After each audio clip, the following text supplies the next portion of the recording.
Waiting for a loud car. And we're back. What's up, crew? I'm Alan, and if I can have a rad day on a bike, so can you. In this episode, I give you my first impressions of the Mondraker Dusk RR. You might not be familiar with the Mondraker brand name, but that doesn't mean they don't have pedigree. Have a quick look at their team page, and if you're into World Cup DH racing at all, you're gonna recognize a couple of names. So yeah, Mondraker knows a thing or two about going fast on bikes in the dirt. And I got to test out the Dusk because Flyrides USA reached out to me and offered to let me demo this bike. Flyrides USA, they specialize in e-bikes and e-mountain bikes. They do demos, they sell bikes, they help you find a bike. So if you're in the market, definitely check them out. I'm doing this video in trade for them letting me demo that bike, but they know full well that I'm going to be giving you my honest impressions on this bike, and they don't get to review this video before I put it out there. Actually, speaking of which, when it comes to reviews and that sort of stuff, if it's not already painfully clear, I am not a mountain bike journalist, and I am nothing like a high-level rider. Woo! What happened? But I do have enough experience. I've ridden enough bikes to be able to distinguish between what is setup, what is suspension setup and all that, and what is core to the personality of the bike. And that's what we're going to be concentrating on in this video. All right, so let me tell you about the Dusk. It is Mondraker's e-enduro mountain bike, and it features things that are common to pretty much all Mondraker bikes.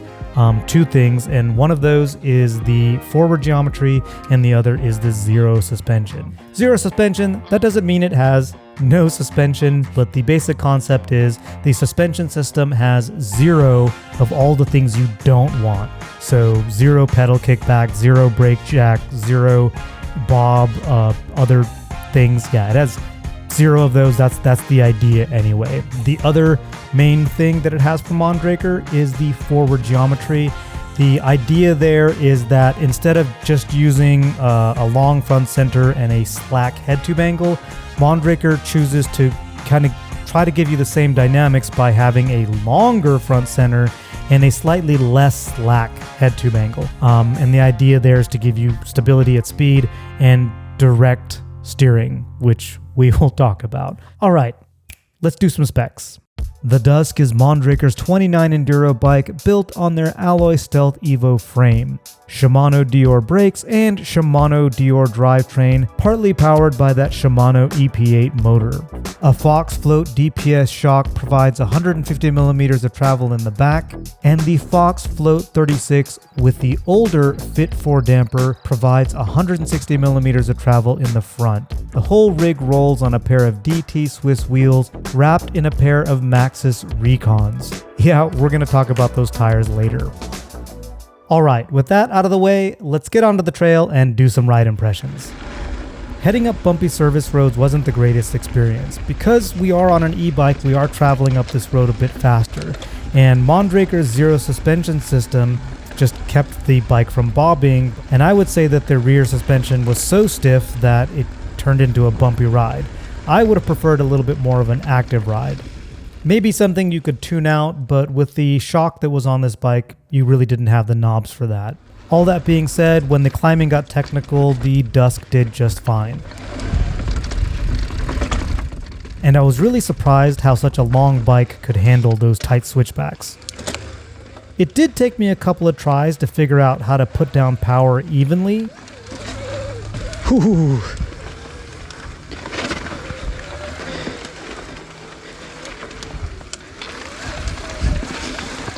But that's just more me adjusting to an e-bike. Now that we're at the top, let's talk about some descending.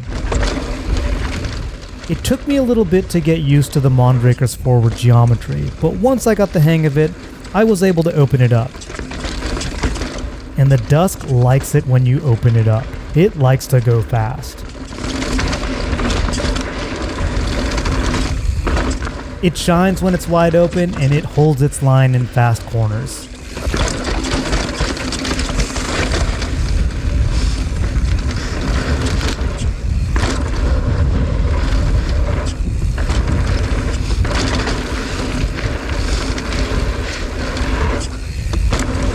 Okay, The only thing besides self-preservation that held me back was the tires. This bike comes with Recons, which are essentially slightly beefier XC tires. That front tire eventually earned my trust in turns, but on a 50-pound bike, that Recon in the rear would just turn into a ski anytime I came anywhere near to touching the brakes at speed. You might say that upgrading tires is a pretty easy upgrade, but when you're selling your daughter's 2011 Toyota Camry in order to support your bike habit, you should at least get good tires.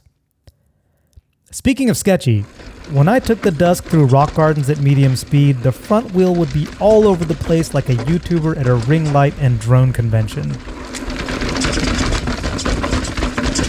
If you've ridden with me, you know I don't have any issues with upper body strength or stamina. I tried to do a bit of suspension tuning to try to get that front to be a little less nervous, but it wasn't so much pinging around, it was more, I guess, that direct steering. Now, this is just little old me, just little old non-ring light having, non-drone having YouTuber voicing his opinion. But my thought is that, you know, while Mondraker is using that forward geometry, that long front center and slightly less slack front end to great effect on a lot of their bikes, it may be that like when you're on an e-bike, when the bike is 50 pounds or so, that the geometry maybe doesn't work quite as well. That's just my opinion.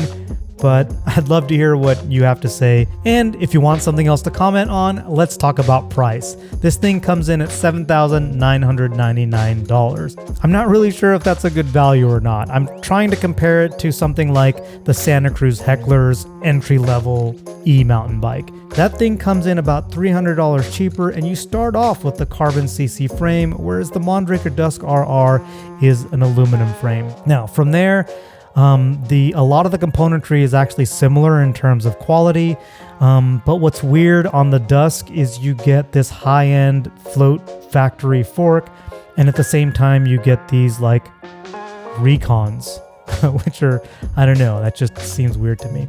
Yeah, so really not sure. I guess thinking on it more, it does kind of make sense that things like a Dior level Shimano drivetrain and brakes, they're going to work. They're going to work just fine, no problem with those. And you really kind of want to have good suspension on these heavier bikes. So I guess that does kind of make sense.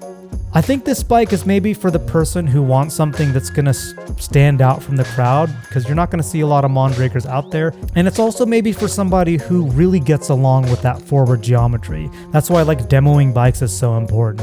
So, you know, go down to Fly Rides, see if you can demo this bike, and you might actually get along with it really well. I personally wasn't in love with it, but that doesn't mean it's bad. That's just like this guy's opinion.